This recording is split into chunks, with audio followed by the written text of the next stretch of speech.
som koncern er vi bekymret for håndværkernes ve og vel. De skal komme på arbejde glade og tilfredse, så derfor skal vi jo, når det bliver vinter, så skal man jo være...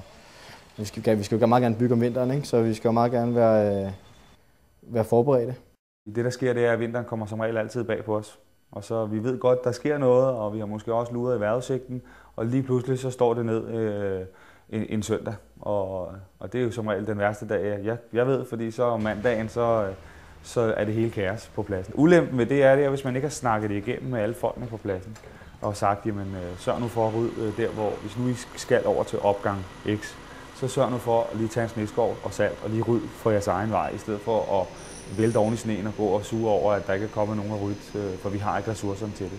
Det gælder om, vi forstår hinandens situation, og der er jo ikke nogen, der er for fint til at kunne feje sne og lige ordne det og bruge et par timer for det på morgenstunden. Vi har for eksempel købt præsendinger hjem, og vi har købt vintermåtter, og vi har købt sneskovle, og vi har arrangeret med, hvem der skal komme og skåre sne om morgenen, så når håndværkerne kommer om morgenen, så er der klar til dem. Planlægningen af adgangsvejene, et af de vigtigste elementer.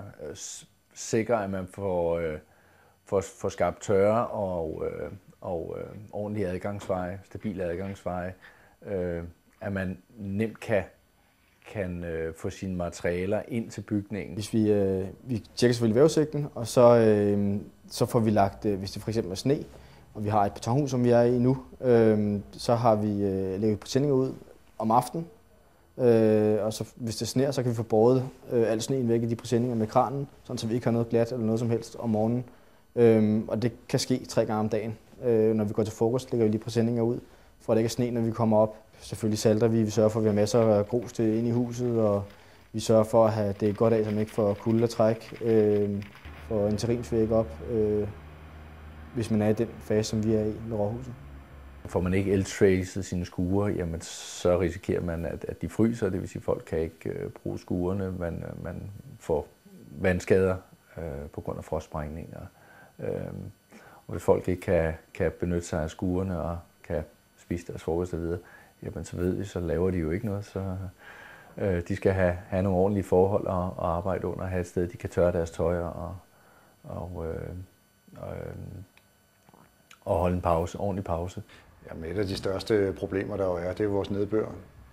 Og der har vi simpelthen gjort det, at vi i betondækkene går vi ind og laver nogle huller i og monterer nogle drænbånd på undersiden af dækkene.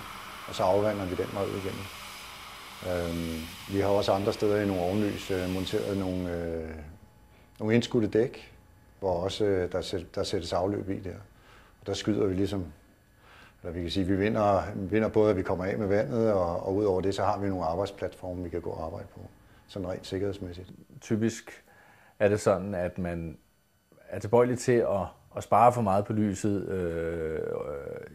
i forhold til, at er det nu tilstrækkeligt, er det nu nødvendigt.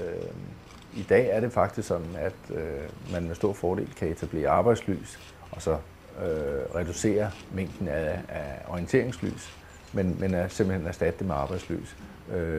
Derved reducerer vi antallet af ledninger, vi reducerer antallet af belysning, der skal vedligeholdes. De fremsynede bygherrer og entreprenører, som etablerer et generelt bedre arbejdslys på hele pladsen, i stedet for at fokusere på orienteringslys. I det tilfælde herude sætter vi jo, når vi hiver de her facader ud, så har vi lavet lette vinterrammer, der er til at håndtere, og de bliver kilet fast og stoppet med isolering. Vi hænger vintermåtter op, vi lukker døre, vi sætter varmeblæser strategiske steder. Men man kan godt, vi har været ude for herude, og det siger adfærd. Men når der så er en masse folk, der vælter frem og tilbage på den her plads her, og måske skal have en ramme ud, for de skal ud og lave noget i en fals. Hvis de så ikke går ind og reetablerer ordentligt, eller de ødelægger det materiel, som der nu er brugt til at vintersikre med, man ikke lukker opgangsdørene, fordi at man skal op med nogle spande, og så går man lige til pause, og så står det åbent en time. Man tager varmeblæserne ud, fordi der skal lige være et stik til en selv, eller man bytter om på, vi har jo tavler til varme og tavler til værktøj. Hvis man ikke lige, det står med mærker, men hvis man ikke har fokus på det, så springer man sikringerne, og hvis det sker en fredag, og man bare går fra det, så er der pivkoldt om mandagen, så er der ikke stået varme på.